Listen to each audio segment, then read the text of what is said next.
Ensemble, vivons le bonheur d'Algérie. Ensemble, apprécions les couleurs d'Algérie. Le soleil, les merveilles du pays, un réveil de fraîcheur et de vie. Ensemble, vivons un moment de nostalgie. Ensemble, durant 1h30, mesdames, mesdemoiselles, messieurs, bonjour, merci de nous accompagner. Excellente matinée en notre compagnie pour cette journée du jeudi 12 novembre. Nous serons ensemble jusqu'à 10h du matin avec nos rubriques et surtout nos invités. Et on n'oublie pas que cette émission est sponsorisée par Coral Peinture. Vous avez pu le voir, on va le voir aussi durant toute notre émission. Et nous aurons donc à cet effet Aïda Mechri pour parler bien sûr psychologie.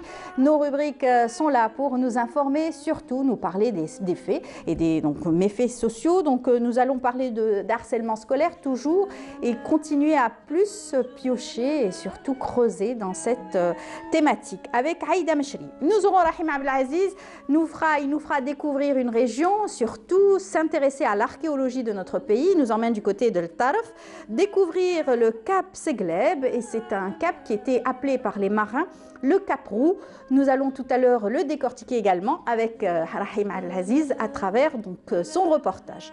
Et puis on recevra plusieurs invités, plusieurs thématiques à développer également, avec un invité qui nous vient donc de Dra al-Mizan. Lui, c'est un passionné d'histoire. Il a fait beaucoup de recherches. Il a rapporté beaucoup de bibliographies et surtout d'archives concernant les déportés de Nouvelle-Calédonie et surtout les déportés aussi de Cayenne. Il nous en parlera à travers ces deux ouvrages. Il a fait trois livres où il traite justement de ces déportés, ce crime contre l'humanité également. Il nous parlera bien sûr de sa démarche concernant les archives qu'il a pu récolter et surtout comment est-ce qu'il a départagé toutes ces informations à travers ses ouvrages. Et puis on aura également Lamia Ait Messoud qui est donc l'animatrice de Al-Behja, Radio Al-Behja, qui sera parmi nous pour nous parler bien sûr de son émission radio. Ça s'appelle Hatta al-Dar, #HattaAl-Dar. Vous avez pu l'écouter probablement quand vous étiez dans les embouteillages. Elle nous parlera bien sûr de son travail au niveau de la radio, mais pas que, puisqu'elle est aussi animatrice à la télévision algérienne, Sedissa, la chaîne 6 de la télévision algérienne. Elle vient nous parler également de Clam Swab, c'est une belle aventure. Co-animation aussi, elle nous parlera bien entendu de son travail au quotidien et se donner quelques actualités. Voilà, et puis on terminera avec un groupe, un club scientifique de l'université Bebzouar, l'USTHB. Ils viendront nous parler de leur actualité, surtout de ce gros plan sur le club. Nous nous y intéresserons à travers bien sûr ce récent événement qu'ils ont mené. Ça s'est déroulé en ligne bien sûr. Ils ont rendu service à beaucoup d'entreprises. Et oui, régler les problèmes de certaines entreprises en ligne. Ils vont nous raconter tout cela tout à l'heure. Voilà, c'est tout le programme qu'on a choisi pour vous. J'espère que vous allez passer un très beau moment en notre compagnie. Vous avez pu entendre probablement cette musique de fond, en tout cas qui est signée Markunda, une chanteuse Chaoui, qui elle chante la mère Oumma, ça s'appelle. Voilà, on va y retrouver tout de suite Amel Aribi.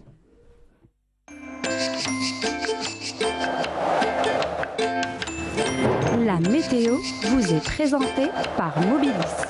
Mobilis, Aynama Kuntum. Amel Aribi, bonjour. Bonjour Amel. Comment ça va? Ça va, merci. Alors, Belgia nous a dit qu'il y avait eu des inondations du côté... À Guelma, oui. Guelma. Pourtant, elle n'était pas en vigilance jaune, mais ça arrive. Ben voilà, il nous a donné une information, donc prudence quand même de ce côté-là et que tous ceux qui se trouvent dans cette région fassent attention. Voilà. On va vous écouter. Merci Amel. Bonjour à tous et bon réveil. Eh bien, pour aujourd'hui, on aura de la brume sur pratiquement l'ensemble des régions intérieures, les hauts plateaux et les vallées de l'ouest, le centre et l'est.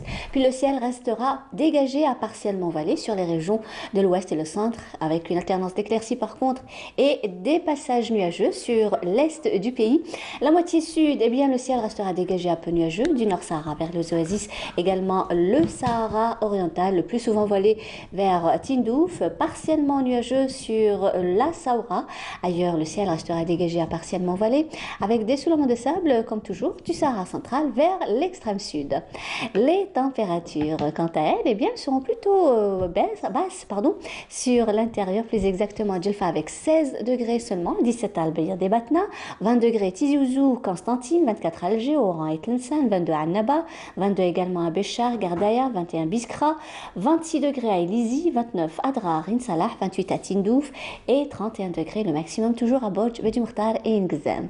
La mer, durant cette journée, bien, on aura une mer belle à peu agitée sur les côtes ouest, mais plutôt calme sur les côtes centre et est, avec des vents qui vont souffler entre 20 et 30 km/h sur les côtes centre et est, mais 10 à 40 km/h sur les côtes ouest de secteur est à nord-est. Et bien sûr, en termes de visibilité avec l'éphéméride, pour aujourd'hui, eh bien, le soleil se couchera vers 17h41. Et pour davantage d'informations, vous avez les sites de Météo Algérie. Passez une excellente journée avec la suite des programmes sur Canal Algérie et à midi.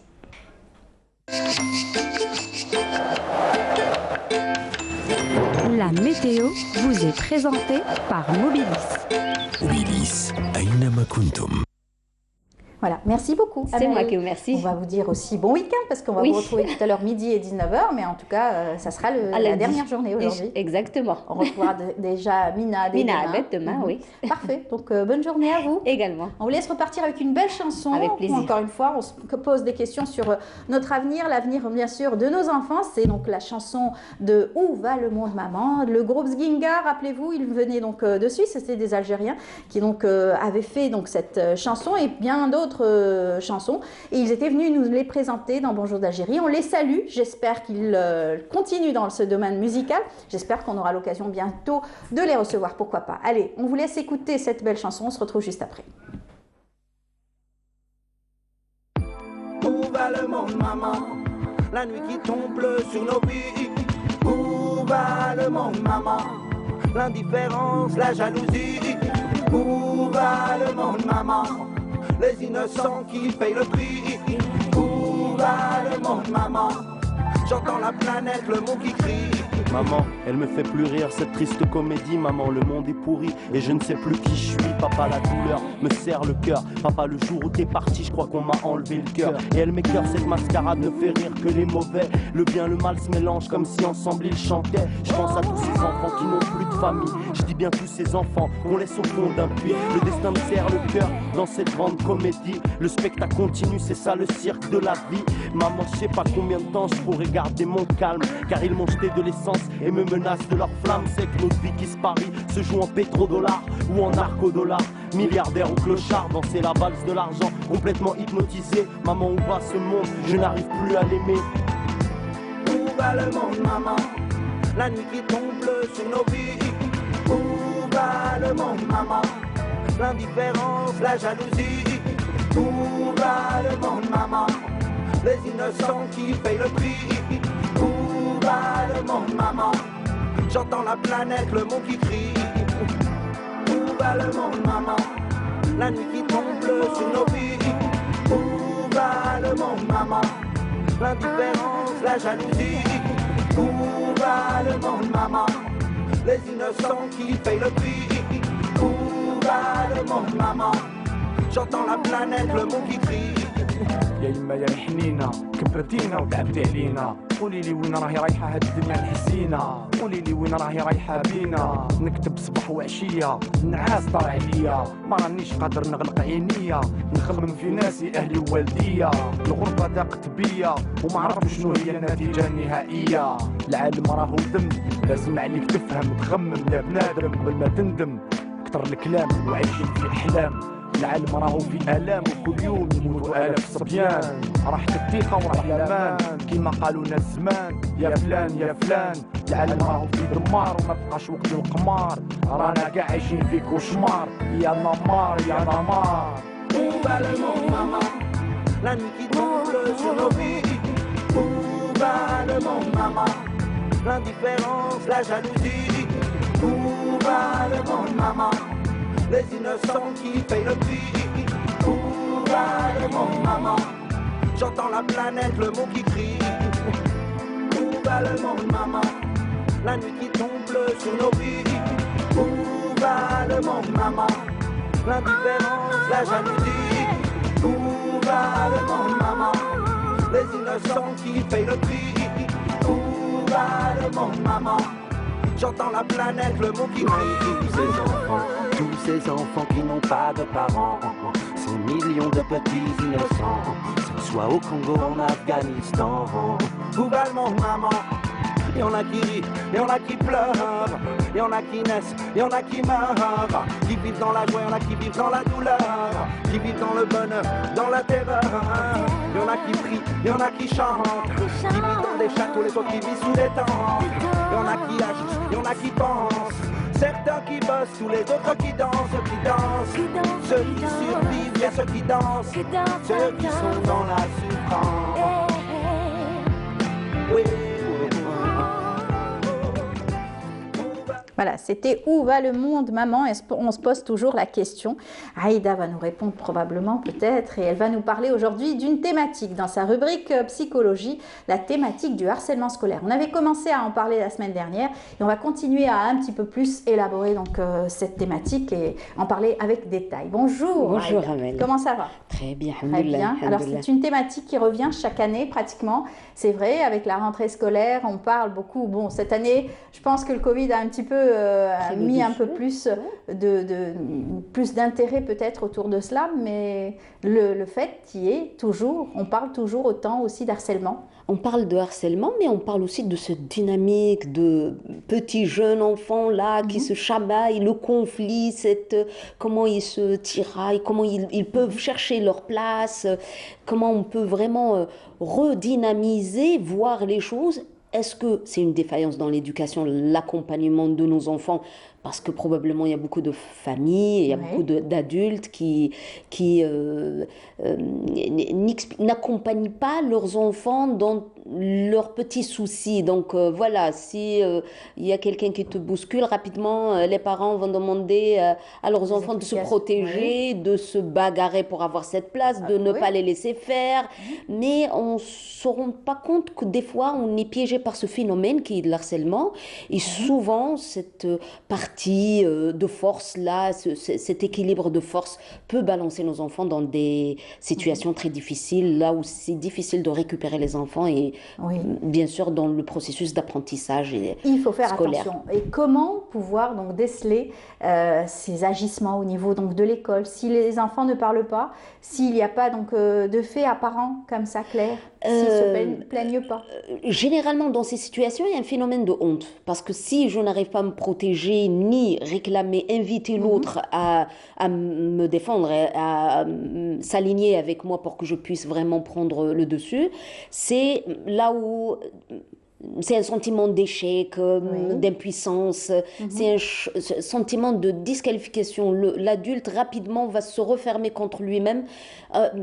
L'enfant, l'adolescent, l'adolescent, mais aussi l'adulte, des fois il fait le déni, parce qu'il n'a pas envie d'affronter les enseignants, il n'a pas envie d'affronter les parents de l'autre élève, c'est un peu compliqué pour eux, une maman timide là où elle ne sait pas trop comment elle pourra protéger son fils, souvent elle le pousse à le faire, et souvent je pourrais aussi associer les enseignants par peur d'être disqualifiés comme ça par les rebelles de la classe, voilà, pour ne pas avoir des petits soucis comme ça de réclamation, de situations bizarres. Ben, ils vont prendre neutralité, ils vont vraiment laisser faire. Donc ça va augmenter un tout petit peu ces conflits entre ados, entre jeunes enfants, et c'est là où on trouve cette rupture de communication. C'est ça. Et vous avez rencontrer cela à quel niveau? Au niveau des petites classes ou plus grand encore? On trouve aujourd'hui un petit peu partout, à tous les niveaux. À tous les niveaux, mais petit enfant, il parle beaucoup plus facilement qu'un adulte. D'accord. Les ados, ils sont reconnus, ça on sait très bien qu'il y a une rupture de communication, de dialogue avec les adultes, avec les parents surtout, là où c'est important pour eux d'être le meilleur, le grand, là je sais me défendre, voilà, je sais quand même comment c'est l'écrassi. C'est une manière de permettre à ces ados de prendre cette place. C'est pour ça que probablement il faut détourner un tout petit peu ces situations pour pouvoir permettre à ces adolescents de renforcer les liens avec les frères, sœurs, amis, personnes ressources. Souvent, c'est beaucoup plus facile pour eux de parler à une sœur, à un frère, un grand frère, un voisin qui peut les soutenir, les accompagner, un entraîneur, à une personne ressource, dans le sens où ils peuvent les protéger. En fait, est assez proche. et à ses proches, là où il pourra vraiment parler de ces situations, là où ce n'est pas le conflit uniquement. Parce que vous savez, Amel, si aujourd'hui on veut revenir à ce phénomène pour mieux clarifier, probablement dans mon introduction, je n'ai pas trouvé le mot pour pouvoir le dire rapidement. Oui. Mais si on veut parler de harcèlement, là, il faut qu'il y ait 3 facteurs très importants. Le premier, c'est le phénomène de répétition. Ça veut dire, ça, ce n'est pas, on se bagarre pas pour le stylo, voilà, tu as dit quelque chose qui me concerne, tu me disqualifies par rapport à une fonction ou par rapport à mes habits. Vous savez, on peut retrouver des petits bobos, des petites différences comme ça dans lesquelles on peut s'aligner ou les utiliser. Non, c'est dans la répétition. Mais aussi, ce n'est pas uniquement dans la répétition. Ça ne suffit pas. Il faut que ça dure dans le temps aussi. Ça veut dire, là, je te cible comme personne, ça se répète, mais aussi ça dure dans le temps, ça part pas. Ça veut dire qu'on peut se chamailler par rapport à la place, par rapport à la relation d'une tierce personne. On peut vraiment choisir les clans, négocier un tout petit peu une place. S'accaparer un camarade aussi, quelquefois. On s'accapare l'amitié donc d'une personne et Voilà. on veut pas, on est jaloux, on veut pas que l'autre personne lui parle. On ne partage pas, on trouve difficulté à parler de tout ce qui est émotion, amour, haine, voilà, un intérêt particulier dans le lien. Aussi par rapport à la force. Si on a un équilibre de force là où je peux vraiment prendre ma place, l'autre, c'est surtout on le trouve chez les enfants brillants, là où j'ai pris la première place, après c'est l'autre qui prend le dessus, il y a un phénomène de haine, de rivalité qui s'installe. On peut parler de harcèlement si dans le temps, dans la répétition et dans le rapport de force, surtout s'il y a le groupe, le clan derrière, c'est là où la victime s'installe, c'est là où la personne elle est épuisée, on va dire l'enfant il est épuisé par rapport à ses relations, c'est là où il faut vraiment intervenir. Et là, les taquineries aussi sont très difficiles aussi à supporter. Hein. Les enfants sont très sensibles à certaines taquineries, que ce soit sur le physique ou que ce soit sur peut-être les parents. Ou... Ça, c'est très difficile à supporter pour un jeune enfant. La finesse, justement, de ces insultes font que les enfants, on retrouve et on observe l'intelligence des enfants, des fois, quand ils veulent vraiment disqualifier quelqu'un. Ils ont une capacité, une force de pouvoir vraiment détecter les points faibles. Voilà, on va dire. Des fois, c'est dans la tenue, c'est dans la couleur des cheveux, c'est dans la nature, c'est dans la couleur de la peau, c'est de petits détails. Et c'est pour ça que probablement il faut revenir très dur, quelquefois, très et ça marque. dur. C'est pour ça qu'il faut renforcer toujours l'estime de soi de nos enfants. Il faut toujours les épauler, les soutenir pour pouvoir les armer de ce regard qui peut être très blessant, très disqualifiant, tout ça. Ce qui devient dangereux aujourd'hui et pourquoi il faut en parler et revenir à cette situation. Parce que les adultes souvent s'emportent pour protéger leurs enfants et ils prennent le dessus. Des fois, ce sont les parents qui interviennent directement au seuil des portes des établissements scolaires pour pouvoir punir l'enfant et puis intervenir pour le disqualifier, pour reprendre cet effort de force. Là où on fait abstraction à quelque chose qui est extrêmement important pour nous, adultes, que l'harceleur, ce leader, cette personne qui disqualifie ces personnes vulnérables, fragiles, il est aussi fragile. Et des fois, c'est parce qu'il n'a pas très confiance en lui. Il essaye de prendre le dessus pour pouvoir vraiment se bagarrer, présenter à tout le monde qu'il est le plus fort, qu'il sait faire, qu'il est là à manipuler un groupe pour pouvoir les guider à ce Mais comme phénomène. vous avez dit, les adultes sont là, les enseignants, donc les professeurs sont là, ils observent, ils devraient aussi agir. Il y a aussi chaque année cette thématique qui revient au sein des institutions. On en parle aujourd'hui. C'est un peu plus, c'est assez plus vulgarisé, on va dire. Hein. Donc, est-ce qu'il ne faudrait pas faire un cours spécialement sur cela pour sensibiliser, informer et surtout prévenir les harceleurs? Regardez. Vous m'arrêtez face à quelque chose qui me secoue de très fort. Moi, professionnelle dans mon métier, aujourd'hui, je rends hommage à toute l'équipe l'organe national de la protection promotion de l'enfance dans lesquels on recueille. Aujourd'hui, face à cette rentrée scolaire, on recueille des signalements dans lesquels les adultes bouleversent physiquement, par intimidation, par les petits bambins, les petits enfants qui ont pris la force de pouvoir se défendre, et puis à travers des bagarres comme ça, là où on peut vraiment voir de près comment tout le monde, les gens sont désarmés. Aujourd'hui, ça ne suffit pas juste de prendre les signalements et de parler de ça. Il faut s'impliquer tous, il faut qu'on s'implique tous pour vraiment revenir à l'installation de ce cadre qui est un phénomène très ancien, mais aussi ce phénomène a toujours existé. Hein.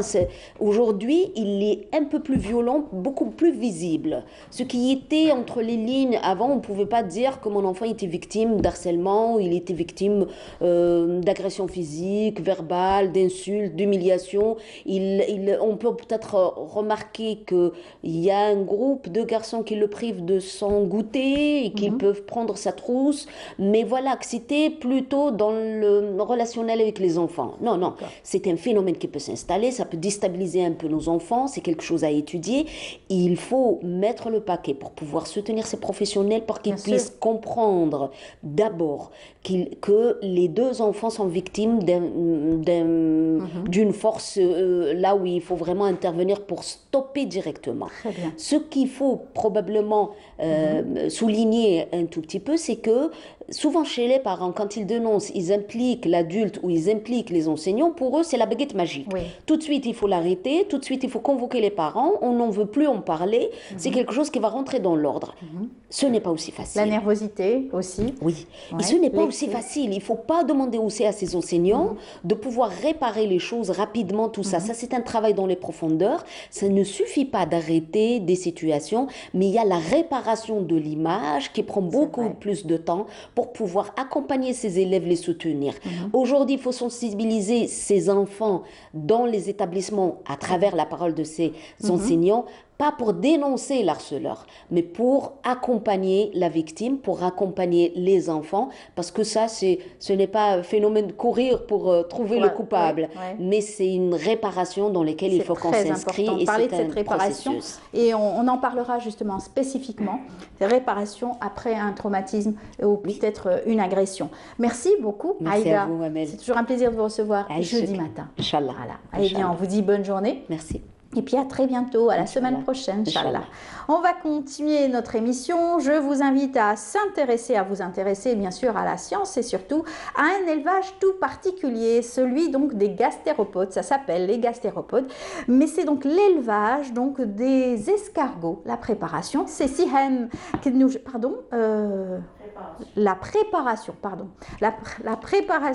de ces escargots. Je vous invite à suivre ce reportage signé Siham Kednouch. Dans la région de Tipaza, on raffole d'un plat qui n'est pas très connu à travers tout le pays. En effet, les habitants du Chenois, notamment, cuisinent des escargots à l'ail. L'ingrédient principal, c'est-à-dire les escargots, sont tout autour de vous. Et puis, il faut aller puiser de l'eau dans la Tala, la source au cœur du mont Chenois. Près de sa maison familiale, ancestrale, Nasser commence à préparer son plat préféré. Les ingrédients sont là, dans son propre verger, du thym, de l'origan, de l'ail, de l'oignon. On allume le feu et c'est parti. الجغلال ولا بوجغللو ولا الببوش كل واحد واش يسميه.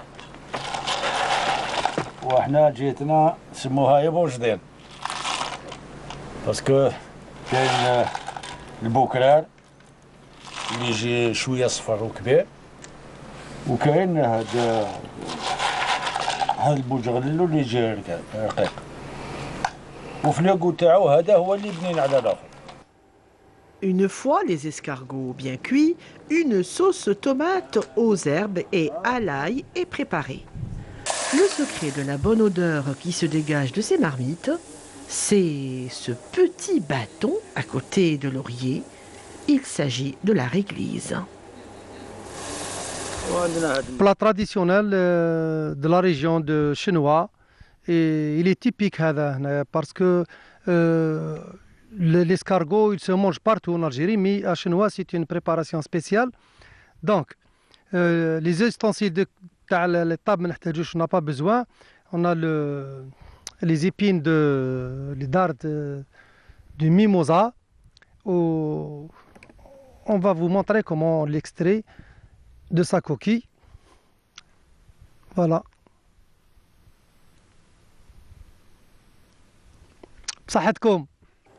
Bien qu'il soit méconnu, ce mets est très ancien et très demandé par les connaisseurs, ceux qui dégustent des goûts naturels aux herbes aromatiques de montagne. Bah oui, ça doit être bon et surtout la sauce donne envie d'y goûter. En tout cas, avec ces vapeurs, ces chaleurs. C'est pas Rahim qui va nous dire le contraire. Il nous donnait quelques recettes. Bonjour Rahim. Bonjour. Comment ça va? Ça va, merci. Vous connaissez cette recette d'escargot? Il y a 1001 recettes. 1001 recettes. Celle-ci en particulier en sauce rouge. Et l'escargot a toujours évolué avec les civilisations humaines, surtout anciennes. Enfin, c'est un gastéropode, comme tu viens de le rappeler tout à l'heure. Exactement. Alors, Yazid me dit que vous aimez les escargots marinés, vous par contre. Marinés ou... ça se consomme surtout mariné. Fait à la façon des gens de l'Ouest, et notamment ceux de Tiaret, qui en raffolent. Et bien sûr, bon, c'est toute une façon de manger. C'est la période, voilà. Alors, en tout cas, ça se reproduit très très vite et très très bien aussi. Et si les conditions s'y prêtent. Bien sûr. Alors, vous me disiez que l'homme primitif en mangeait et c'était ça qui l'avait sauvé. Quelque part. Avant la découverte du feu, bien entendu. Il consommait, à travers la chasse, il consommait la viande crue. Et c'est grâce à ce type de gastéropode qu'il a pu survivre. L'escargot constitue bel et bien une denrée qui l'a toujours nourri et surtout et protégé contre les virus, les bactéries nuisibles à l'estomac de l'homme. Alors, c'est vrai que beaucoup le mangent, mais aussi il y en a qui profitent de son élevage. On est revenu une fois sur les civilisations des escargotières au niveau du complexe de zone humide de Bouagui, là où s'étale toute une civilisation qui remonte à l'âge primitif. Exactement, et on en trouve dans les fossiles, bien sûr, certaines fossilisées peut-être. En tout cas, là où il y a de l'humidité, vous trouverez donc des escargots, ça c'est sûr. Il suffit qu'il y ait un petit peu de pluie, Boudjar le lot, il sort. Voilà, c'est ce qu'on disait. Il y avait une chanson aussi qui chantait, on chantait quand on était petit. Aujourd'hui, l'élevage est tout autre. Quand il y a de l'élevage, pour en profiter de la bave d'escargot, pour en faire des crèmes cosmétiques aujourd'hui. Surtout. Voilà. Allez, on va mettre de côté tout ce qui est escargot, élevage et tout. On va aller dans un cap très intéressant. C'est du côté de Tarf, n'est-ce pas? Vous allez nous emmener à l'extrémité nord-est de la wilaya de Tarf. Alors, c'est le cap Segleb, qui était connu par les marins par le cap Roux. C'est ça? Cap Segleb ou Cap Roux. C'est une zone, malheureusement, qui a été délaissée. Et pourtant, elle représente une zone phare en termes archéologiques au niveau de la wilaya de Tarf. Du moment où celle-ci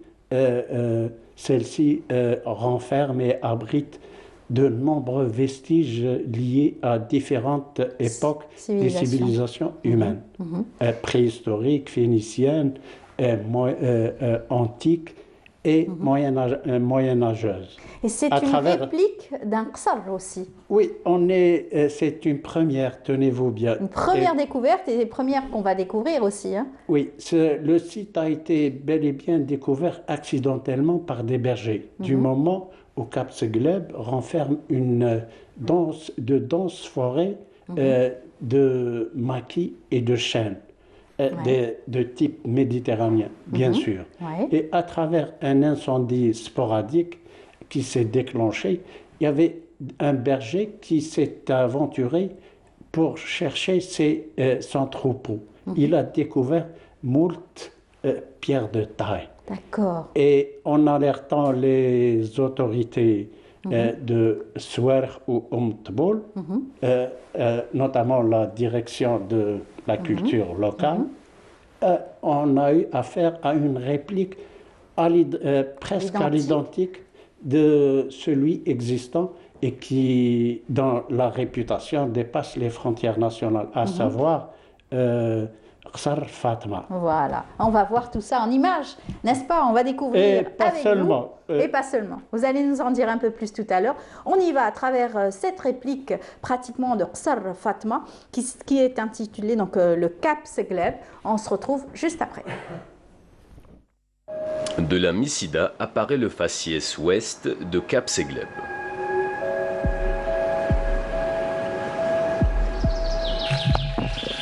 Le Qsar de Segleb est englouti par la dense forêt et ses maquis.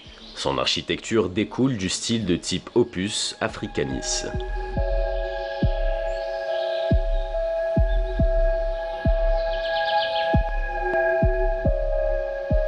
هذا القصر لا يبعد كثيرا على قصر للا فاطمة المتواجد في وادي جنان بلدية العيون لأنه مبني ويشبه وهما متشابهين لأنهما مبنيان بنفس الطريقة وهي لوبيس أوف أفريكانيس. هذه الطريقة تعود للفترة الرومانية. إذن هذا القصر بني في الفترة الرومانية. Celui-ci est composé de plusieurs édifices, dont certains sont enfouis dans cette forêt.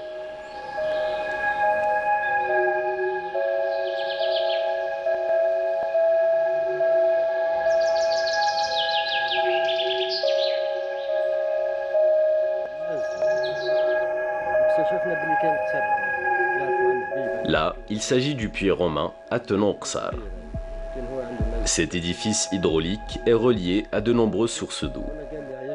منطقة سقلاب تزخر بعدة مواقع أثرية. نحن الآن متواجدين في منطقة يوجد فيها قصر كما ينطق عليه السكان المحليين لسقلاب يسموه القصر.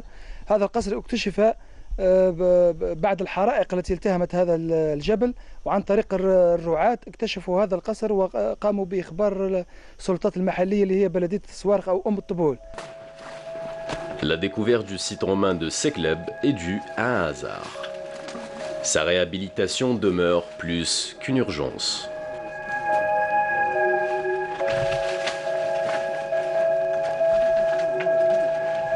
هذه منطقة سقلاب هذه مصنفة بالآثار الرومانية. فيها عدة آثار كما نقولوا. فيها المباني، فيها قطع الزيت، القصاع، فيها القصورة، قصر، فيها السورس، فيها الزيتون، فيها القلل. وليس ببعيد من هذا القصر مع الساحل يوجد آثار تعود للفترة الجنوية مع البحر. Cap Segleb renferme un fort génois.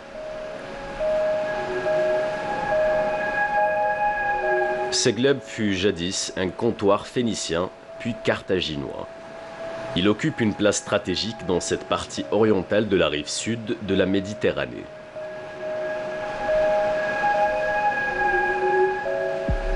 Là, il s'agit de la frontière méridionale algéro-tunisienne. En face, surgissent les ruines du fort génois de Segleb, dont il ne reste qu'un imposant mur et un pont.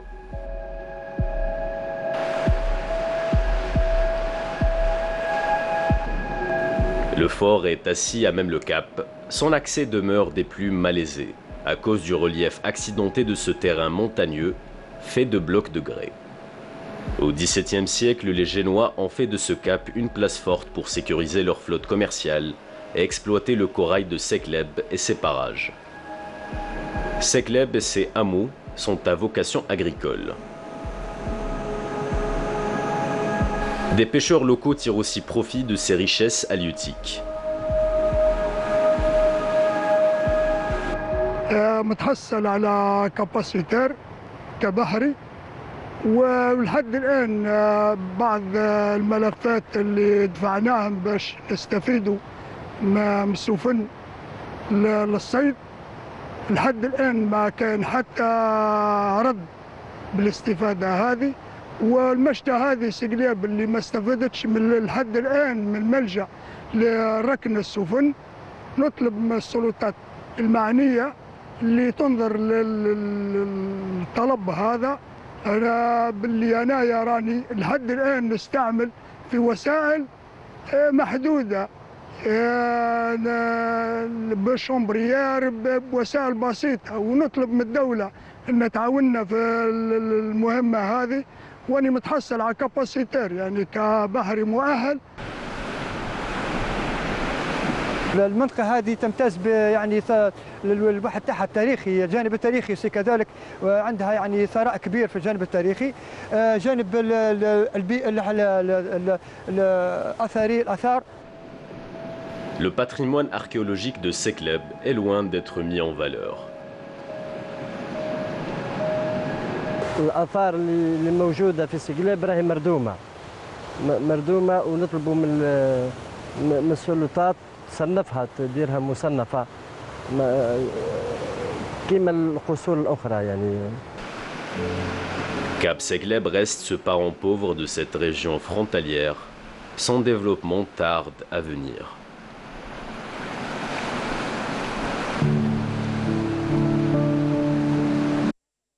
Voilà, un beau voyage à travers donc ce cap, un cap aussi très, très riche. D'abord, c'est une belle région. En plus de ça, vous avez rencontré des pêcheurs. Et ce qui est formidable, c'est que ce berger a pu aussi signaler cette découverte, voilà, aux autorités locales. Malheureusement, le site a, une fois découvert, fut l'objet de vandalisme. C'est dommage. Par les pilleurs de sites archéologiques. Ça pourrait intéresser justement des jeunes étudiants en archéologie qui pourraient s'intéresser à ce vestige très important aussi donc dans la région. Comment sauvegarder justement ce site et le mettre à la disposition des archéologues aspirants, des aspirants archéologues. Exactement. C'est un site à ciel ouvert qu'il faut étudier de près. Et en tout cas, ça nous donne envie d'aller un peu plus loin, découvrir comment est-ce que ces personnes vivaient à cette époque-là.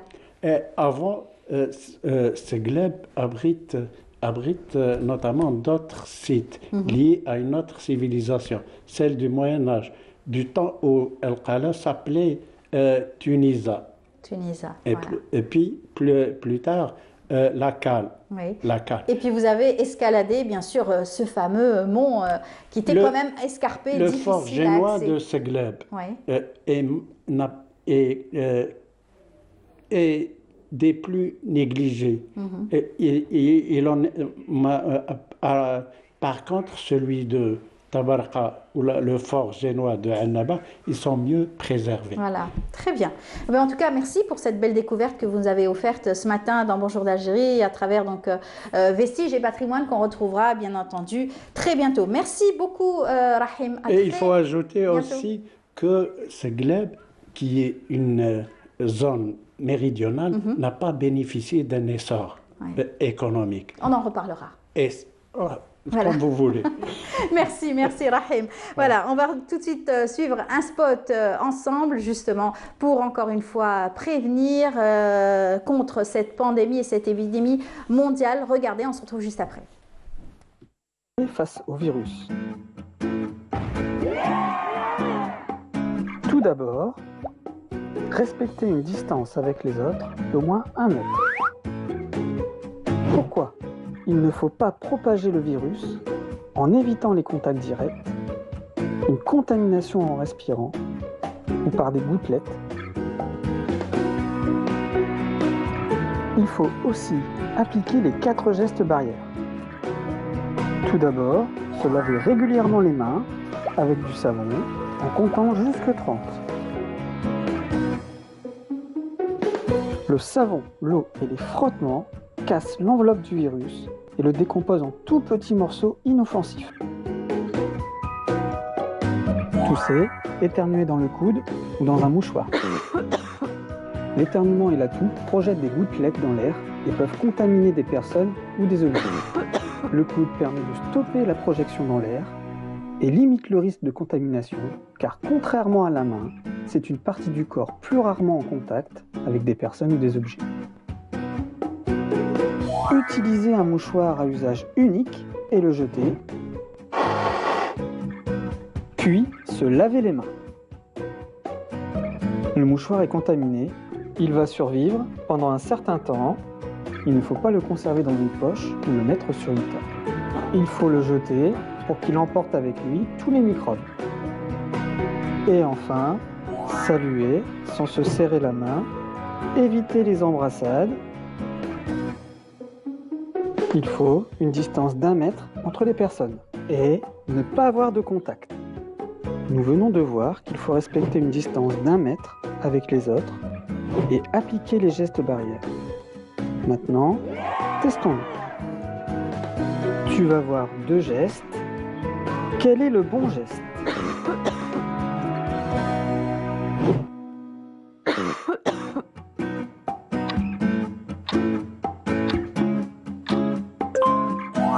Il faut éviter le contact du virus avec ses mains. Il faut donc tousser dans son coude. On continue. 2e question. Quel est le bon geste ?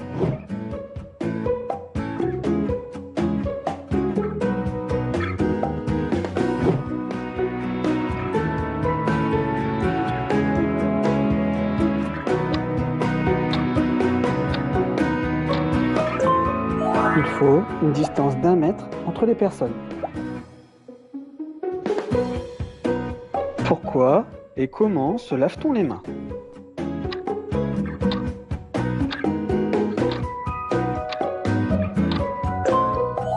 Le savon, l'eau et les frottements cassent l'enveloppe du virus et le décomposent en tout petits morceaux inoffensifs. Es-tu capable de redonner les 4 gestes barrières ?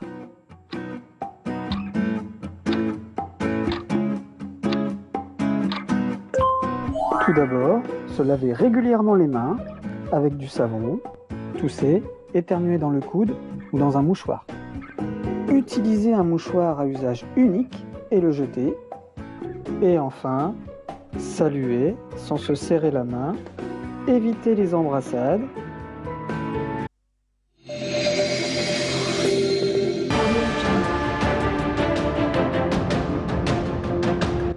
Enfin, une peinture algérienne aux normes internationales. Tous vos besoins en peinture intérieure, peinture métal, préparation de support ou peinture extérieure, choisissez Coral Peinture. Coral Peinture, c'est les mains à faire.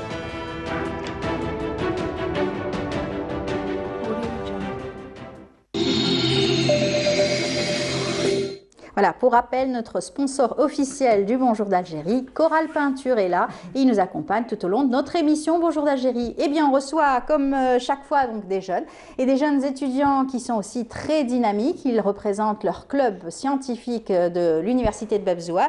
Ils sont là, on va faire donc connaissance avec eux. On va commencer par Hajar. Hajar Mohamed Sghir, bonjour. Bonjour. Bienvenue. Merci beaucoup pour l'invitation. Alors, vous êtes étudiante en Master 1, automatique et système à Bebzoua, c'est exactement, c'est exactement ça. Et je fais partie aussi d'un club scientifique d'électronique et informatique, il s'appelle CELEC, fondé en 1987. C'est un des plus anciens clubs de l'Algérie. C'est vrai, c'est vrai. En tout cas, merci d'être là. Et Sami Zerouk Hamran, bonjour. Oh, bonjour. Bienvenue parmi nous. Merci. Vous êtes un tout jeune étudiant. Vous venez tout juste d'être en première année. Oui, exactement. Donc vous découvrez l'université et vous êtes donc voilà, plus ou moins en licence, première année, licence sciences et technologies. Oui, bien sûr, c'est ça. Vous faites partie de ce club déjà. Exactement, je suis un nouveau membre du club. Nouveau membre, déjà très actif. Hein. J'essaie de m'activer du mieux que je peux en fait. Vous êtes très actif, vous avez mené tout récemment une opération, une belle opération, pendant ce confinement d'ailleurs, que vous avez appelé Junction, oui.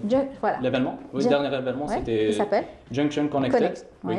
En fait, généralement, il se déroule en Finlande chaque fin d'année, mais vu les circonstances actuelles, l'organisation Junction a décidé de l'organiser en ligne, en créant des hubs dans plusieurs pays. Très bien. Un de ces hubs était en Algérie. Ah, c'était très intéressant et vous avez donc aidé les entreprises à trouver des solutions, c'est cela? Oui, exactement. C'était la participation de plusieurs étudiants, même du club Selec, on avait déjà 3 groupes de plusieurs étudiants. Et il y a eu des finalistes? Bien sûr, oui. Un présent dans le hub était classé 3e quand même. Bravo, bravo. En tout cas, on est toujours fiers de nos étudiants parce qu'ils sont à la pointe donc, des dernières technologies, très informés, tout ce qui se fait ici en Algérie ou alors carrément à l'étranger.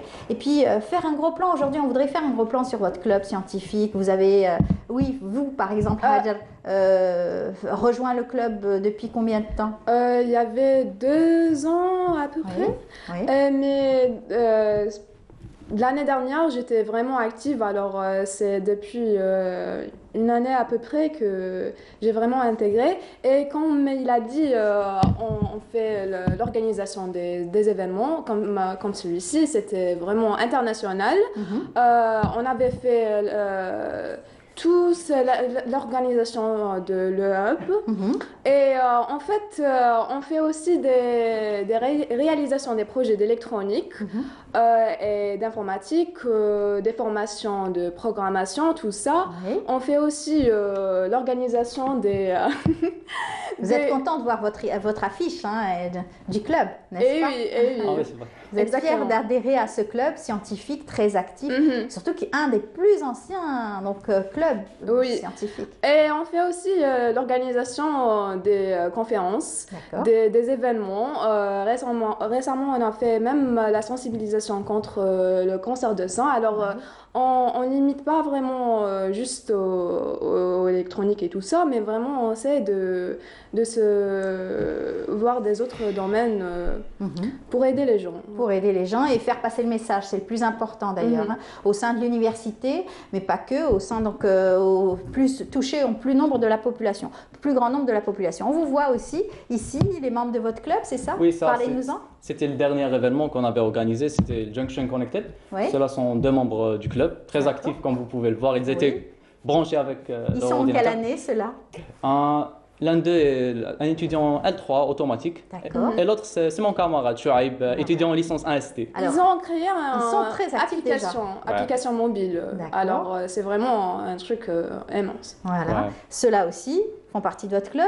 Alors, comment vous vous organisez entre les TD, TP et surtout les examens? Personnellement, en étudiant en L1, je n'ai pas beaucoup de pression, mais quand on est étudiant à l'université, on doit juste savoir gérer son temps. C'est vrai. Après, on a pratiquement toute la fin de journée, des journées libres pour s'organiser, organiser des événements avec le club. On doit sacrifier un peu de notre temps, bien sûr, c'est nécessaire. C'est nécessaire. C'est vrai que le Covid a été un petit peu là et ça a un petit peu bouleversé vos habitudes d'étudiants. Non, mais quand même, le club a été très actif durant cette période de Covid, que ce soit côté formation, on a reçu des formations en ligne par les anciens membres plus expérimentés dans le domaine de l'électronique, la programmation. Même le club a créé des inventions, des créations, par exemple des respirateurs, des supports pour respirateurs pour aider les menus en oxygène. Un tunnel de désinfection, des robinets qui distribuent du gel ou de l'eau automatique. Pour éviter tout. Même des straps pour les masques, et on les a distribués sur les hôpitaux. Les hôpitaux, oui. On a des imprimantes 3D, on doit les utiliser dans le bon sens. On a vécu ça avec vous parce qu'on avait reçu pas mal d'étudiants et surtout de jeunes qui travaillaient dans l'innovation pour essayer de trouver des solutions pour le personnel médical et apporter leur contribution dans la lutte contre le Covid-19. Ça a été donc pour vous très important de participer à cela? Bien sûr. En tant que club scientifique, on doit être présent dans toutes les circonstances, on doit être continuité, on doit activer notre continuité. Travailler quotidiennement. Aujourd'hui, vous avez des interactions avec les autres clubs scientifiques? Oui, particulièrement dans notre université, on a des interactions avec les autres clubs, mais on a aussi des contacts à l'étranger avec les étudiants qui sont des anciens membres, on est toujours en contact avec eux. L'organisation Junction, comme vous pouvez le voir de la Finlande, on est toujours en contact avec eux, on organise leur événement ici en Algérie. Même il y aura peut-être un autre événement, Inch'Allah, qui sera peut-être connectés ou pas, Très bien. ou présentiels. Ouais. On a, à part ça, même nos membres ont participé à plusieurs événements de Junction. Par exemple, plusieurs versions. Par exemple, Junction Singapour, on a remporté le 2e prix. Bravo. Junction X Tokyo, où ils ont remporté le 5e prix, je crois. Junction Séoul. Wow. La Finlande. On aussi. voit, ouais. Ah ouais, c'est moi, avec le dernier événement. Junction X Séoul, Junction Finlande, c'est ça. À part ça, il y a les membres du club ont remporté le premier prix à plusieurs reprises, surtout dans le domaine de l'électronique. Bon, je vais dire, tout ce qui est robotique, ils sont calés dans ce domaine-là. Oui. En Tunisie, au Maroc, premier prix. Enim Robot, la Ligue robotique de La matière Tunisie. grise est bien là, hein, on la sent et ils sont pleins d'énergie et plein d'idées innovantes pour améliorer le quotidien de la population en général. Hein. C'est ce qui vous motive tous les jours au sein de ce club. Exactement, c'est ça. Alors, nos activités, comme il l'a dit, c'est pas seulement international, mais sur le territoire national aussi. On avait fait des conférences, par exemple CETEC, exactement. C'est à peu près le même principe de Junction. Il y avait des problèmes des entreprises et il faut vraiment les régler quand même. Très bien. En tout cas, bravo à vous et puis surtout on est très fiers et très contents de vous recevoir à chaque fois sur nos plateaux parce que les clubs scientifiques, nous on adore, ils nous apportent une énergie positive et on voit un petit peu ce que font nos étudiants au sein des universités et des clubs scientifiques. Bonne chance à vous. Merci. Voilà, Merci et à beaucoup. très très bientôt. On va se quitter avec une belle chanson. On va vous demander de nous traduire cela en anglais. Bien sûr, pas de problème. Maman est irlandaise? Oui, demi-irlandaise. Ah, très bien. Alors vous allez nous faire une petite annonce particulière, comme ça vous allez la garder souvenir aussi, votre passage. C'est donc Akli Yahyatin qu'on apprécie tout de suite et il chante donc El Menfi.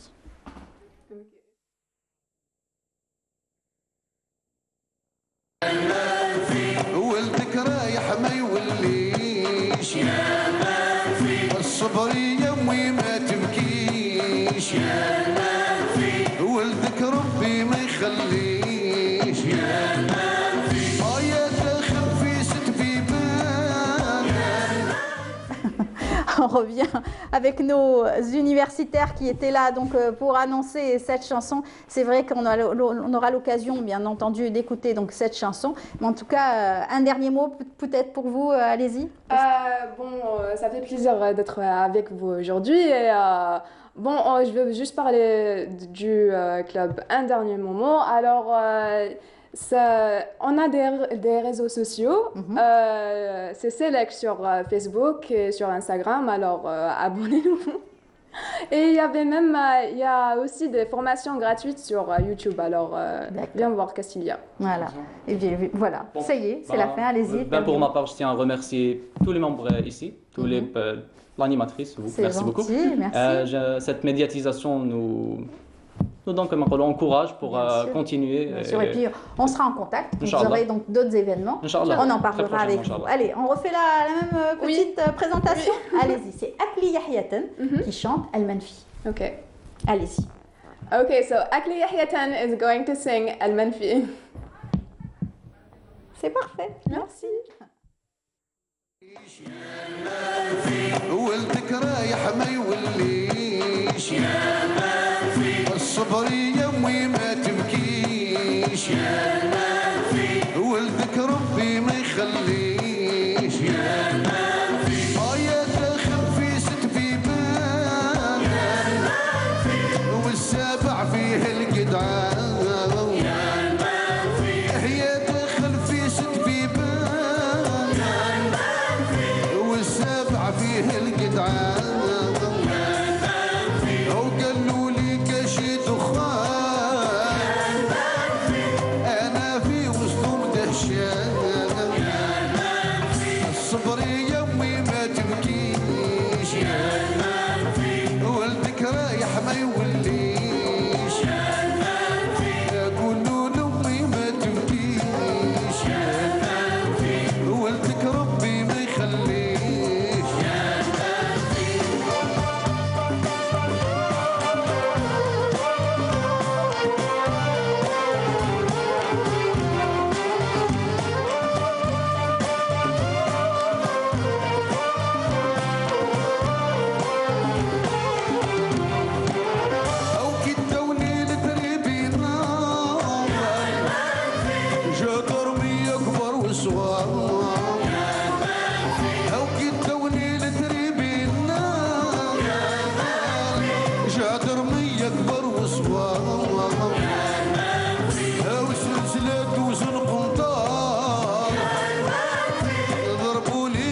D'accord. On retrouve notre invité qui nous disait des détails, il nous parlait des détails donc de cette chanson et de son écriture. Alors avec nous, Mustafa Hadj Ali, bonjour. Bonjour. Bienvenue parmi nous. Merci, c'est avec plaisir. Oui, on a eu donc le plaisir de vous recevoir, on a le plaisir de vous recevoir pour parler donc de cette thématique de la déportation, crime contre l'humanité, crime contre les Algériens de l'époque, donc qui ont subi ce lourd tribut d'être déportés, arrachés à leurs racines, arrachés à leur famille et à leur terre surtout. Et vous avez donc fait des recherches énormes, vous n'êtes pas historien, mais vous avez été touché par une histoire que vous racontez, votre père. Et c'est de là que tout a commencé, n'est-ce pas? Oui, il y a une raison à tout, bien sûr. Sinon, comme vous venez de le dire, quand j'étais petit garçon, une dizaine d'années à peu près, il y avait le vieux Allah Rahman qui nous racontait des histoires le soir. Parce qu'il n'y avait pas de moyen de distraction. Donc parfois, il relatait comme ça une histoire qui avait trait aux déportés, surtout les évasions. Surtout les évasions, parce que ce n'était pas facile. Déjà à cet âge-là, je comprenais quand même qu'il s'agissait, puisqu'il en faisait une histoire, qu'il s'agissait d'un endroit d'où il était difficile de s'extirper. Exactement. En plus, c'était des illettrés. Il n'avait pas d'argent et c'était pas facile de rallier le pays natal distant de 9000 km quand même. Énormément, donc extraordinaire. Une distance énorme qui nous séparait. Tout à fait. 9000 km. Malgré ça, malgré toutes ces péripéties, il y en a quand même un certain pourcentage seulement qui arrivent en Algérie. Voilà, qui sont revenus au pays natal, bien sûr, avec des difficultés. Mais d'ailleurs, vous racontez plein de belles choses, en tout cas, sur cette déportation. Enfin, des belles choses, non, mais beaucoup plus des choses terribles, mais surtout raconter l'origine et l'histoire donc de ces individus qui sont partis, qui ont été arrachés. Alors, il faut rappeler aussi que, par hasard aussi, vous avez découvert qu'il y avait dans votre village des familles, des descendants de déportés. Et c'est là que aussi ça vous a encore plus donné envie de faire des recherches. Tout à fait. Et effectivement, il y avait un ancien Amil Oumana, c'est comme ça qu'on l'appelait, donc dans ma tribu de Dayet Boadou, une tribu composée de 6 villages. Donc il y a effectivement des descendants. Oui, il y a des descendants. Il y a aussi le chef de la tribu, Mohamed Nahmoussa, de son vrai nom.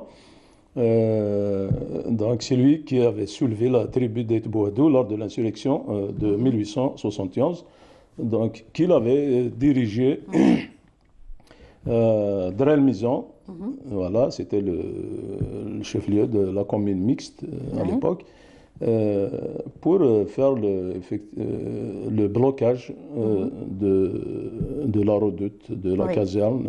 Voilà, c'était un siège qui a duré 46 jours quand même. Et au-delà des 46 jours, bien sûr, il y avait le revers. Oui, le revers, bien sûr, le revers, donc, hélas. La colonisation française a puni donc ces révoltés. Donc il y avait des renforts, avec l'arrivée des renforts. Donc, bon... Il y avait les ravages qui sont suivis. Et bien plus tard, la condamnation, bien donc, sûr. Vous racontez la déportation. Tout cela, justement, dans ces ouvrages, on va les citer un par un, on va essayer d'en parler un par un, parce que c'est des thématiques qui se ressemblent, mais très différents, parce qu'au fur et à mesure de vos recherches, d'ailleurs, vous avez fait ensuite, à la suite donc, de cette découverte, la découverte de l'association aussi, des descendants des déportés, qui font partie aussi donc, de votre village.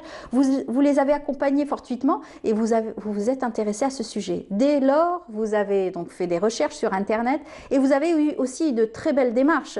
Vous avez carrément cherché à faire une correspondance au niveau des archives en France et on vous a envoyé justement ces archives. Effectivement. Et ça vous a aidé à aller chercher plus loin encore. Oui,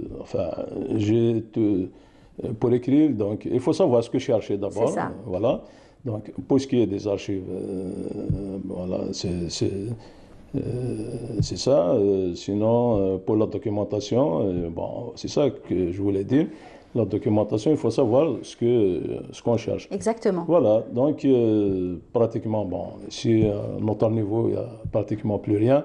Donc, il faut aller chercher en France et ailleurs cette documentation en question. Oui, et vous avez aussi travaillé sur le livre de Mehdi Alaoui, donc qui avait aussi écrit sur les déportés de Nouvelle-Calédonie. Exactement, il a beaucoup écrit justement sur les Algériens. Sur les déportés politiques et sur les forçats. Voilà. Mais il y avait quand même une autre catégorie de pénaux, c'était les relégués dont on parle beaucoup moins, sinon rien. Voilà, je l'ai découvert moi dans mes recherches. Il y avait quand même environ 160 relégués algériens condamnés au ban de Nouvelle-Calédonie et environ 1330 au ban de la Guyane française. Wow. Alors vous avez commencé par un premier ouvrage que vous avez donc vraiment étoffé à travers des archives, des textes qui vous a permis donc de rassembler toutes ces informations dans un livre. Vous l'avez édité à compte d'auteur, c'est Les Bagnards algériens de Cayenne. C'était en 2018, c'est votre premier ouvrage. C'est cela? Non, c'est l'autre. Voilà, c'est celui-là. Oui, Les Bagnards, c'est celui-là. Donc vous l'avez édité en 2018. Oui. Et à la suite de cela, vous avez voulu continuer parce qu'il y avait des documents qui vous manquaient et vous avez voulu en rajouter à travers d'autres histoires, c'est cela? Voilà, tout à fait. Quand j'ai commencé, donc le déclic qui est venu donc pour commencer l'écriture et faire des recherches sur ce pan de l'histoire de l'Algérie, qui est les déportations. Donc j'ai commencé avec par rapport donc à l'association des oubliés de l'insurrection de 1871. J'ai commencé les recherches sur les déportés en Nouvelle-Calédonie. Mais on ne peut pas parler ou écrire, raconter l'histoire des déportés en Nouvelle-Calédonie sans parler des traversées, des convois. C'était le plus important pour moi. Enfin, c'est comme ça que je l'ai pris personnellement. Pourquoi? Parce que les navires à l'époque faisaient quand même 4 mois et demi, jusqu'à voire 5 mois en mer, avec toutes les difficultés de l'époque. Et ce sont des personnes qui n'avaient jamais quitté donc, leur village, ils n'étaient jamais partis en mer. Vous racontez tout cela? Des gens qui découvraient pour la première fois l'océan. Voilà. Donc il y avait le mal de mer surtout qui les avait, d'ailleurs, vous qui racontez fait dans des votre ravages. livre, vous avez aussi donc fait le graphisme de la mortalité de 1867 et 1886. Et voilà, et toute cette liste, vous les citez, tous ces morts qui ont eu donc des maladies pendant le voyage, etc., les contaminations. Ça touche donc au premier livre, voilà, donc ça concernait les Bagnards de Cayenne. Voilà, donc depuis son ouverture en 1852 jusqu'à 1867, et pratiquement la moitié, 50% des Bagnards étaient décimés. Décimés durant le voyage seulement? Non, non, pas durant le voyage, c'était suivant à cause des rigueurs des travaux forcés et de présence de pas mal de maladies quand même épidémiques. Comme la fièvre jaune, le paludisme, la dysenterie, l'ankylostasiasme, puis quoi encore. Et tout ceci, vous l'avez découvert justement à travers les archives qu'on vous a envoyées. Vous avez parlé des convois, justement. Il y avait combien de convois? Excusez-moi, je dois finir sur ce point-là.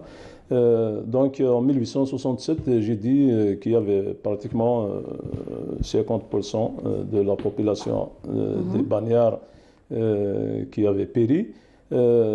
Et là, je dois souligner ce point quand même très important. Voilà, quelque chose, c'est discriminatoire. Donc à partir de 1867, Napoléon III avait pris la décision d'envoyer tous les dans les prochains convois, tous les métropolitains.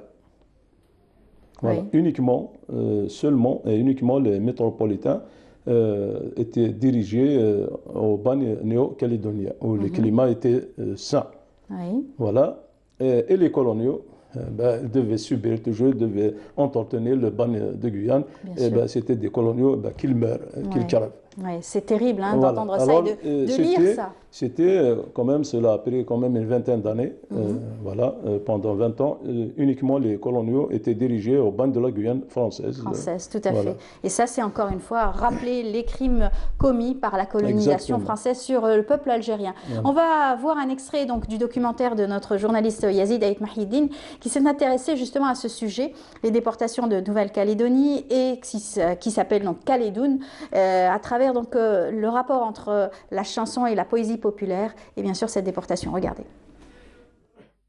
Il y a beaucoup d'archives et alors nous les Algériens, nous allons ressortir les classiques français, Rhin, Nil, c'est vrai, mais il y a des archives qui sont méconnues sur lesquelles il faut travailler et sur chaque région. Ensuite, il y a une autre archive qui est très importante, c'est la mémoire orale. Et là, on a des poèmes en kabyle sur Al-Muqrani, on a des poèmes en arabe sur Al-Muqrani. Et je suis sûre qu'en cherchant, on trouverait beaucoup plus de choses qui nous ramènent non seulement à l'histoire officielle de 1871, des faits, mais surtout le vécu, comment ces gens ont vécu.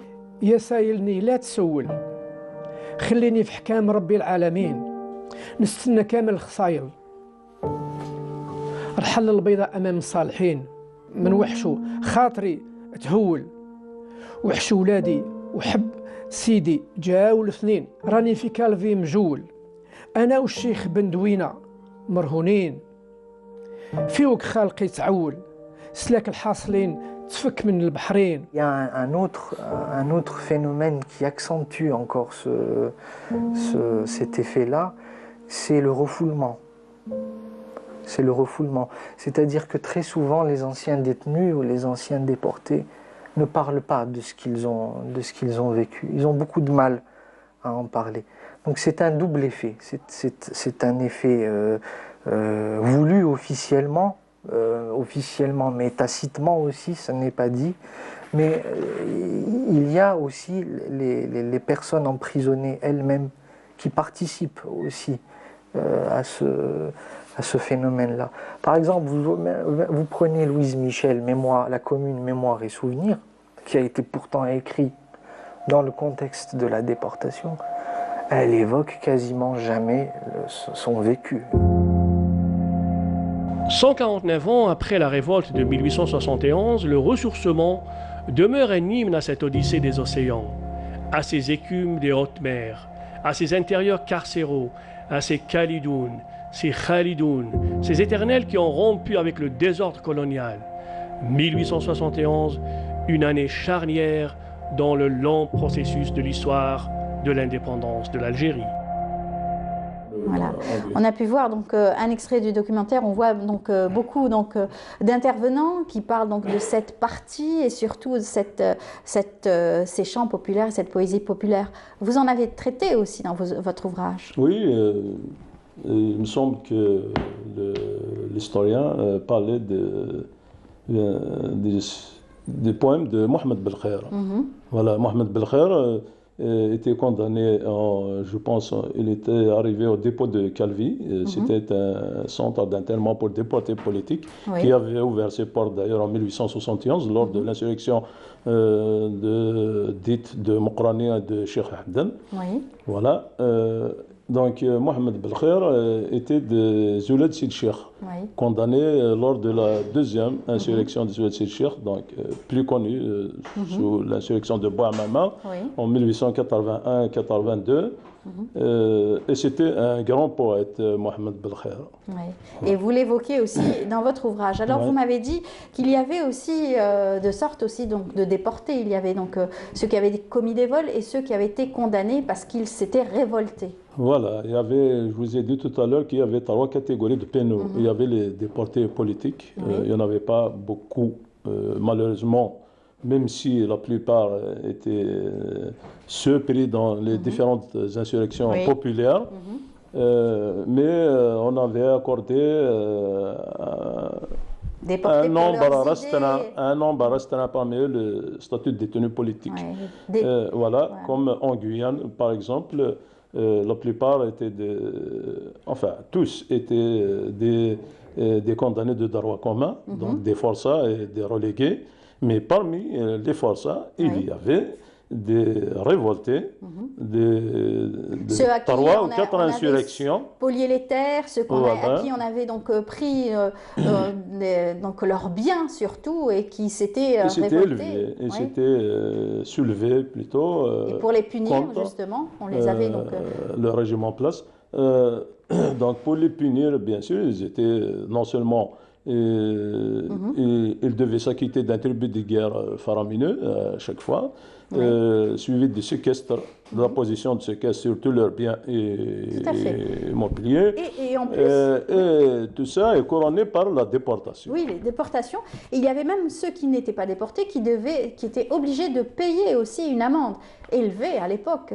Donc de cette Oui, ils n'étaient pas tous déportés, mais toutes les tribus, comme celle de 1871 par exemple, elles étaient en nombre de 313 tribus qui s'étaient insurgées. Et il y avait ceux qui n'étaient pas déportés, mais toutes les tribus étaient touchées par le tribut de guerre et par le séquestre des terres. C'est ça, vous le citez d'ailleurs, il y a toute une liste où on voit les chiffres et les sommes qui devaient être reversées par les tribus. Par chaque tribu, Par chaque tribu, c'est énorme. Oui, c'est détaillé. C'est détaillé dans votre ouvrage. Alors on trouve des photos, on trouve aussi donc, des archives avec des chiffres également et des tableaux. Alors on arrive aussi à votre dernier ouvrage, Les révoltés populaires aux déportations, des révoltés populaires, des révoltes populaires aux déportations. Donc là encore une fois, c'est un ouvrage dans lequel vous parlez justement des crânes, des fameux crânes qui ont été donc rapatriés en Algérie le 3 juillet. Oui, bien sûr. À partir du moment où ces crânes s'étaient retrouvés au musée de l'Homme à Paris. Donc c'était une déportation. Voilà, pas seulement comme ça des corps humains, même des parties. Voilà. Même des parties, vous les citez d'ailleurs, vous racontez que certains ossements ont été aussi utilisés dans l'industrie, vous le racontez à travers une bibliographie aussi. Pour citer un peu le cheminement justement de ces crânes, ils n'étaient pas transférés directement au musée de l'Homme. Non, cela a pris quand même une trentaine d'années. Parlant de la révolte des Achats de 1849,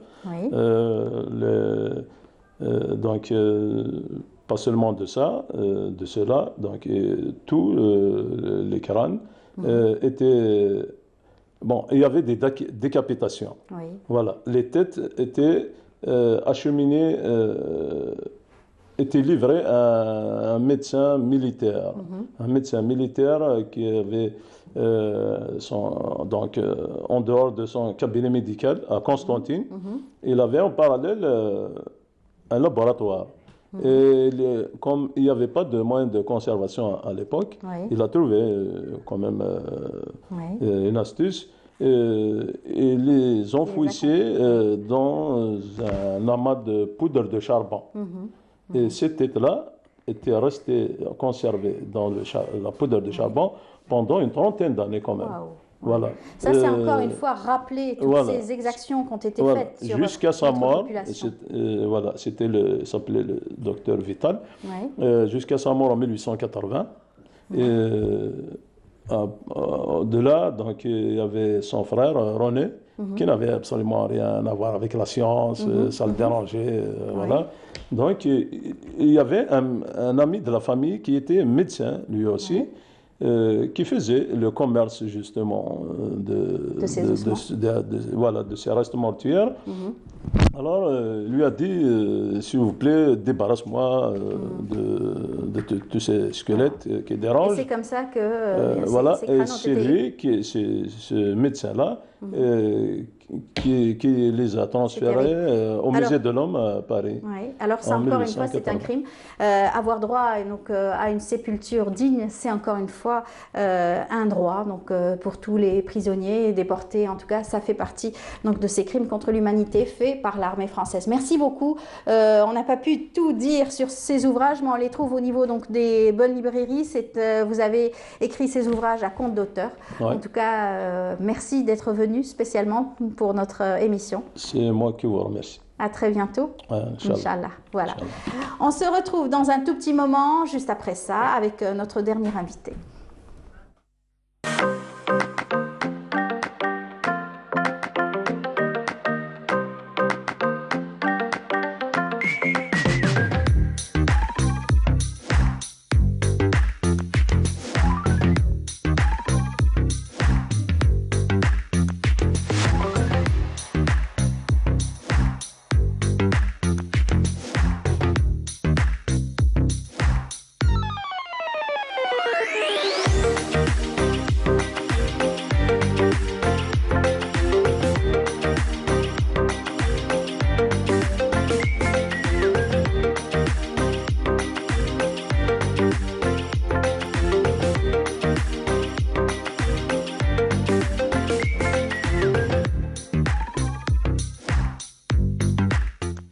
Voilà, on va parler aussi de nos émissions qui sont diffusées sur Canal Algérie, mais pas que sur la télévision algérienne, pardon. Déjà, j'avais donc prévu que votre émission passait sur Canal Algérie. Alors, c'est avec nous Lamia Ait Messoud. Bonjour Lamia. Bonjour Amel, bonjour à tous. Merci de m'avoir invitée. C'est le mec, une animatrice que vous écoutez à travers les ondes de Radio El Behja, et pas que, puisqu'elle est aussi à la télévision algérienne, à la chaîne 6, Salissa, comme on aime l'appeler. Voilà, à travers aussi un programme donc, de co-animation d'une émission talk show. Effectivement, talk show avec Youssef Hamid de la télévision algérienne.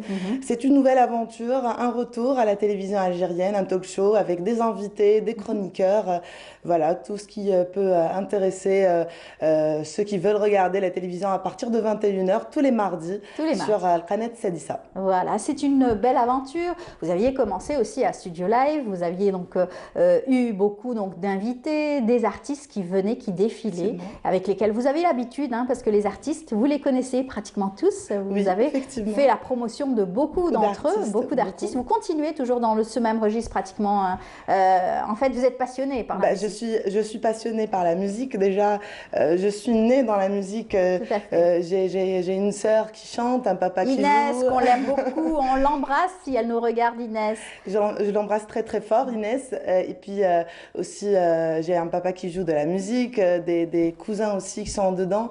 Du coup, j'ai grandi dans ce petit monde musical. Voilà. Exactement. Et puis, bien sûr, la radio, c'est aussi une belle aventure. La radio, les ondes donc de la radio, votre voix qui porte aujourd'hui, qui accompagne beaucoup d'auditeurs. Effectivement. En ce moment, j'anime un magazine à la radio algérienne, à Radio El Behja, de 16h à 18h, chaque dimanche, lundi, mardi. L'émission s'appelle #HatalDal. C'est un magazine qui s'adresse à toutes les générations et surtout c'est la toute première émission qui rassemble le travail de la rédaction, de l'information et aussi de la production de Radio El Behja. Oui, voilà. Oui. C'est en tout cas une belle aventure parce que c'est quand même prenant, hein. C'est 2 heures d'antenne. C'est 2 heures de direct. Voilà, de 16h à 18h. Vous accompagnez bien sûr les automobilistes pratiquement, hein, ceux qui sont... #HatalDal, on les accompagne jusqu'à la maison. Pour leur faire passer un beau moment, essayer donc de leur faire oublier donc ces tracas, des embouteillages, la fatigue de la journée. Coronavirus, et puis donner l'actualité. Il faut les informer en même temps. Vous êtes bien entouré, hein, vous avez une belle équipe. Il y a une superbe équipe. Je salue toute l'équipe de #. En fait, tout le monde s'y met. Il y a mon directeur que je remercie, Monsieur Badr Abdeltif. Il y a aussi Hadjiba Hadahou, Mina Tekniwin, Melzar Boufis. Ils sont tous en fait impliqués, sans oublier les chroniqueurs qui sont là à chaque fois, ils ramènent du nouveau, ils ramènent... L'actualité oblige, voilà, bien sûr, voilà, bien entendu, voilà. la culture et la santé aujourd'hui qui prend la première place, je pense, dans toutes les émissions. Dans toutes les émissions. En ce moment, on est en mois de novembre, c'est Novembre bleu, ça parle de... c'est un mois de sensibilisation contre le cancer de la prostate. On ramène en fait des spécialistes, il y a aussi des associations qui font des journées de sensibilisation, on parle de tout ça, on informe nos auditeurs de ce qu'il y a pour mieux bien sûr, voilà, tout à fait. Et bien entendu, on revient à cette actualité aussi donc, de la télévision. Vous faites partie donc aujourd'hui de la grande famille aussi de la télévision algérienne avec une belle co-animation, n'est-ce pas? Une belle co-animation, une belle aventure. C'est nouveau pour moi une co-animation, c'est-à-dire que c'est un nouveau challenge. Avec Youssef. Puis avec Youssef que je connais depuis longtemps, depuis plus de 10 ans. Alors c'est un pur plaisir. Il m'a proposé de co-animer avec lui Clem Swab. Alors l'émission, il y a aussi avec nous Ahmed Bencheni, l'acteur qui présente une chronique cinéma. Il y a aussi Hiba. On va voir un extrait, puisque vous présentez bien donc, votre émission Clem Swab. On se retrouve juste après.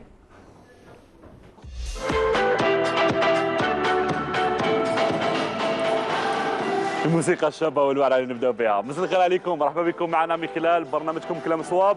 هذا البرنامج اللي تعودتوا عليه وراه يجيكم باش يطلع عليكم عبر قنوات التلفزيون الجزائرية. آية مسعود في التقديم. شكرا يوسف، توحشناكم وانا فرحانين كنا معكم في هذه السهرة اليوم. ان شاء الله حين تعيشوا معنا اجواء ممتعة مع ضيوفنا، وما ننساوش اولادنا اللي معنا في حصتكم كلام صواب. اكيد احنا عائلة واحدة في كلام صواب، في كل مرة عندنا فقرات اللي من خلالها راح ندردشوا، من خلالها راح نشوفوا كاين جديد، كاين اللي منشروا شويه ها هذا من خلال البرنامج. في استقبال اكيد المايسترو اللي حاضر معنا والستار تاعنا اللي حاضر معنا ونجمنا عماد بنشني باش يعطينا واش كاين جديد.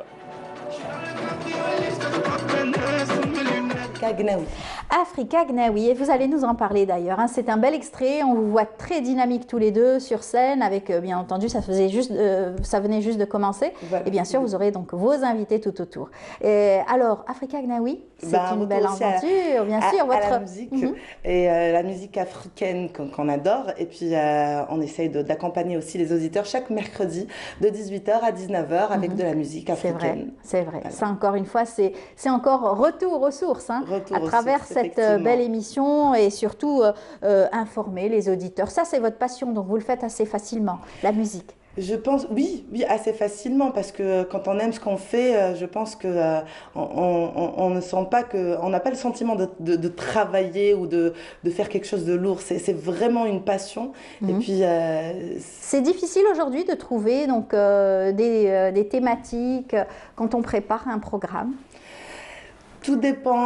Maintenant, je pense que c'est plus facile. Il y a Internet aussi qui nous aide beaucoup parce que on peut faire des recherches plus facilement. C'est pas comme avant. Avant, c'était il fallait partir dans une bibliothèque, pardon. Oui, aller à la source aussi de l'information. Essayer de. Là, c'est plus facile. Il y a aussi le téléphone portable. Du coup, on peut directement parler aux gens, il y a les réseaux sociaux, on peut être informé de tout ce qui se passe, c'est plus facile d'avoir des informations. Exactement, mais aujourd'hui, ce que vous préférez, est-ce qu'on peut oser vous poser la question entre la préférence entre la radio ou la télévision? C'est dur pour un animateur aujourd'hui. Franchement, j'adore les deux. Chaque métier a son petit... la radio fait rêver les gens. La télé fait aussi... C'est une image. C'est une image. Et puis je pense que c'est complémentaire pour un animateur. Exactement, exactement. Et c'est ce que vous faites très bien d'ailleurs à travers donc, les ondes de Radio El Behja que vous avez depuis assez longtemps. Hein, assez longtemps. Découvert. Oui, assez longtemps, depuis, je dirais, 17 ans, 18 ans. Voilà. J'ai commencé très, très jeune et j'ai commencé avec des émissions musicales. Et maintenant, on va dire que je suis passée un petit peu à autre chose. J'ai fait le magazine pour essayer, pour tenter autre chose. Mais je m'éclate, tout simplement. Comme je vous ai dit, un contenu de 2 heures, c'est très difficile à tenir. Surtout que vous le faites à partir de dimanche, donc dimanche, lundi, mardi. Vous accompagnez donc les automobilistes à travers donc de 16h à 18h, tout pratiquement donc sur toutes les thématiques que vous abordez. 2 heures, c'est vrai qu'en disant comme ça 2 heures, c'est long, ça paraît long. C'est énorme. Ouais. Mais en fait, je ne sens plus le temps. Il y a des moments où j'ai envie d'avoir un peu plus parce que j'ai plus de sujets, j'ai des invités. Il y a des moments, on est là. En plus, il y a toute une équipe. Je remercie très fort aussi mon réalisateur qui est tout le temps derrière, Rémi. Et puis, il y a une équipe de folie. On s'éclate, on s'amuse, on donne le meilleur de nous-mêmes en fait. Voilà. Et en tout cas, bonne chance à vous pour cette belle aventure radio. Vous allez continuer pratiquement toute la saison, bien sûr, sur cette lancée. On espère.